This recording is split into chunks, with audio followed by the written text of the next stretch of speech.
E a saga de viagem do Tiquinho não para, né? Estou indo para o Rio de Janeiro nesse final de semana, pretendo acompanhar o jogo do Botafogo, mas eu estou indo principalmente para um casamento. Então tá tudo muito corrido e eu vou passar para vocês hoje as dicas dessa sexta-feira, 2 joguinhos de Série B, tá? Se você é novo no canal, peço uma chance para você poder acompanhar o meu trabalho aqui, trabalho voltado em longo prazo, em boas dicas.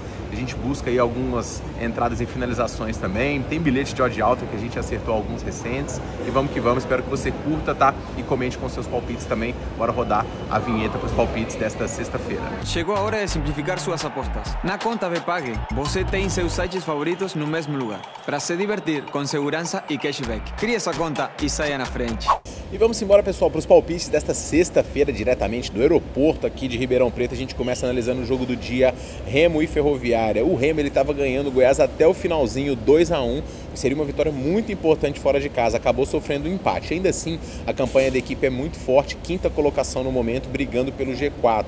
Na tabela de classificação e nos últimos resultados, o Remo já está invicto aqui há 6 partidas, com um ataque muito forte e principalmente aí com bons jogos dentro de seus domínios. Filtrando aqui pelos critérios casa fora, a gente vê a força do Remo, que só perdeu um dos últimos 10 jogos dentro de casa. Passou alguns jogos onde ele não conseguiu vencer também, mas eram equipes fortes, né? A saber aqui o Novo Horizontino, que é um bom time, Volta Redonda, que está fazendo uma campanha aqui digna, e o Cuiabá. O time hoje não vai poder contar com o Luan, que segue, né, com problema muscular, e também o Diego Hernandes, que está voltando a se condicionar. Expulso por reclamação, o Regis é outra baixa. De resto, o time que vai ter o Marrone, Pedro Rocha e Matheus Davó lá na frente. O Remo vai para cima da Ferroviária, que está numa situação bastante complicada. O time da Ferroviária está aqui na parte de baixo da tabela, sem vencer há muitos jogos, principalmente fora de casa, e diferente do Remo, que tem um bom ataque, a Ferroviária também tem, mas a defesa sofre demais, é um time que sofre muitos gols, né? E para poder piorar, hoje o time ainda tem 6 desfalques, o atacante Carlão, os meias Thiago Lopes e Albano,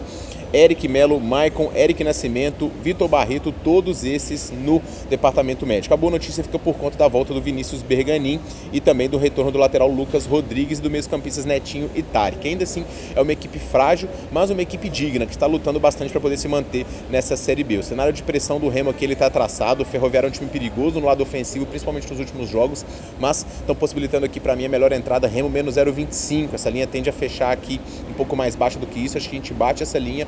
E o Remo mais forte dentro de casa, com a média de gols alta que tem aqui, a média de gols marcados muito interessante e poucos gols sofridos diante de uma Ferroviária que marca poucos gols, o menos 0,25 deixa a gente bem defendido. Outra estatística interessante aqui para o Remo, ó, média de 5 escanteios marcados e a Ferroviária sofrendo 7, então cantos desse jogo aqui pode ser interessante, até porque o Remo também sofre muitos gols, tá? Mercado de finalizações, se tiver alguma coisa disponível, eu vou postar lá no meu grupo para vocês, ok?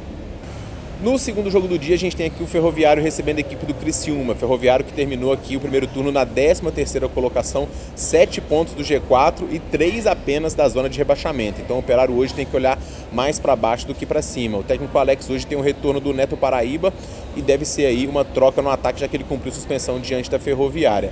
O Rodrigo Rodrigues ficou de fora do treino por conta de uma viagem à Espanha e deve ser uma baixa aí também hoje relevante por um ataque que já não produz muitos gols.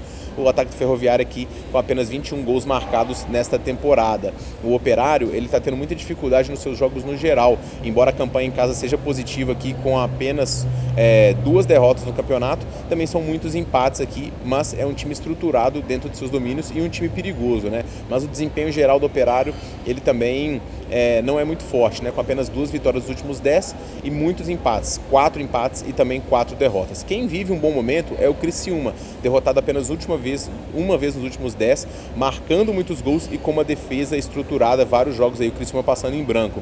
Mas hoje o time tem 3 desfalques importantes aí no seu time titular.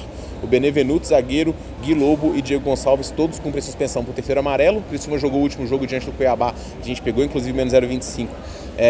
Com vários pendurados, né? E esses pendurados, alguns deles acabaram sofrendo cartões. A tendência é que na zaga o Ian Souto aí ganhe uma vaga, no meio o Léo Naldi deve substituir o Lobo e no ataque o Jonathan Robert deve jogar aí junto com o Batista, tá?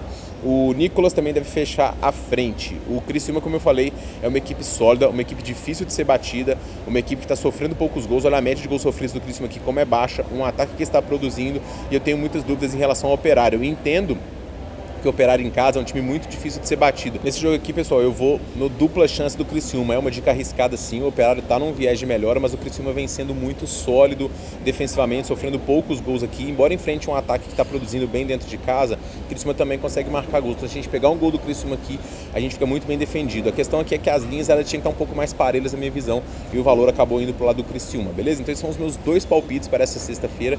Eu pergunto a você quais os seus. Melhores dicas, super cotações, bilhetes e tudo mais vão estar no meu grupo gratuito, link no primeiro comentário fixado, e a gente se vê hoje ainda mais tarde com os palpites do Brasileirão do fim de semana. A gente se vê no próximo vídeo, forte abraço e boas apostas.